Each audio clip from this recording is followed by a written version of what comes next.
Bien-aimés du Seigneur, bonjour.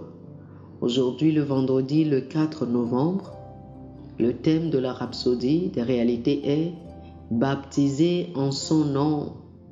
Baptisé en son nom.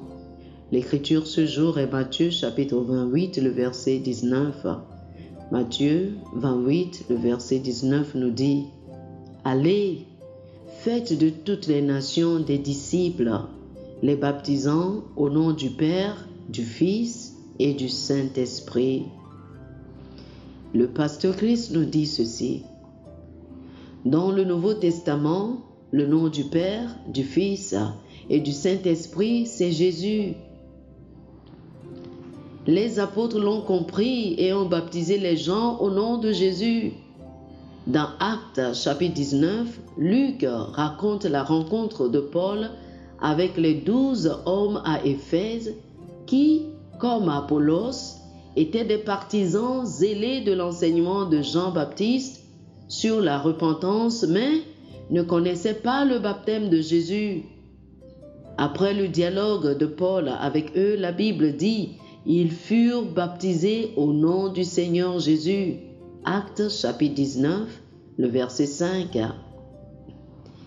Elle précise en outre que le nom du Père, du Fils et du Saint-Esprit est Jésus. Mais une autre chose qui n'est pas immédiatement évidente dans la rencontre de Paul avec ses 12 disciples à Éphèse, c'est lorsqu'il leur a demandé « En quoi avez-vous donc été baptisés ?» Acte 19, verset 3 dans la version KJV. Remarquez le mot « en ». Cela vient du même mot grec qui signifie « dans ». Ainsi, lorsque vous êtes baptisé dans quelque chose. En fait, Paul demandait à ces hommes « Dans quoi avez-vous donc été baptisés ?» Cela suggère quelque chose de plus profond que le simple fait d'être immergé dans l'eau pour le baptême.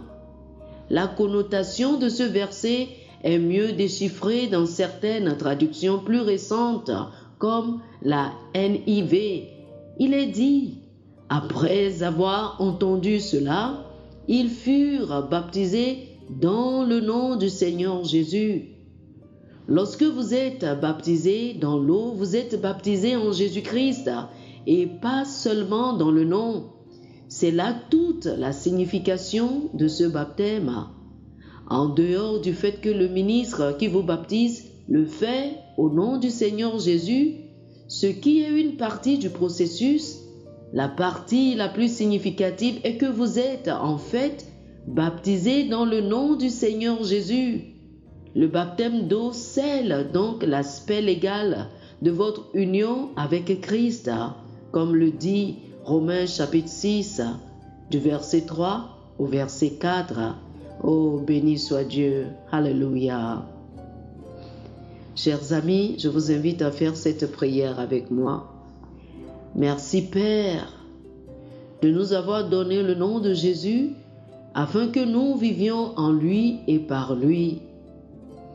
Je suis baptisé dans le Christ et je suis devenu inséparablement un avec lui, car en lui je vis, je me et j'ai mon être. Je vis dans et par le nom de Jésus et je dirige et domine mon monde par la puissance de son nom. Gloire à Dieu. Alléluia. Pour plus d'études, veuillez lire Actes, chapitre 2, le verset 38, Actes, chapitre 8, le verset 16 et Actes, chapitre 10, les versets 47 et 48. Actes, chapitre 2, le verset 38, Actes, chapitre 8, le verset 16 et Actes, chapitre 10, les versets 47 et 48. Que le Seigneur vous bénisse. Amen. Chers frères et sœurs, nous espérons que vous avez été bénis par ce dévotionnel. Nous vous invitons à faire de Jésus-Christ le Seigneur de votre vie en priant ainsi. Ô Seigneur Dieu, je crois de tout mon cœur en Jésus-Christ, Fils du Dieu vivant. Je crois qu'il est mort pour moi et Dieu l'a ressuscité des morts. Je crois qu'il est vivant aujourd'hui. Je confesse de ma bouche que Jésus-Christ est le Seigneur de ma vie à partir d'aujourd'hui. Par lui et en son nom, j'ai la vie éternelle. Je suis né de nouveau. Merci Seigneur d'avoir sauvé mon âme. Je suis désormais un enfant de Dieu. Alléluia. Félicitations, chers frères et sœurs.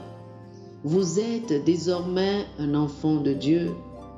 Pour recevoir plus d'informations sur comment vous pouvez grandir en tant que chrétien, ou plus pour avoir une copie de la Rhapsodie des réalités, une copie physique ou une copie électronique de ce dévotionnel, veuillez nous appeler sur le 00 228 91 74 69 79 00 228 91 74 69 79. Que le Seigneur vous bénisse abondamment. Amen.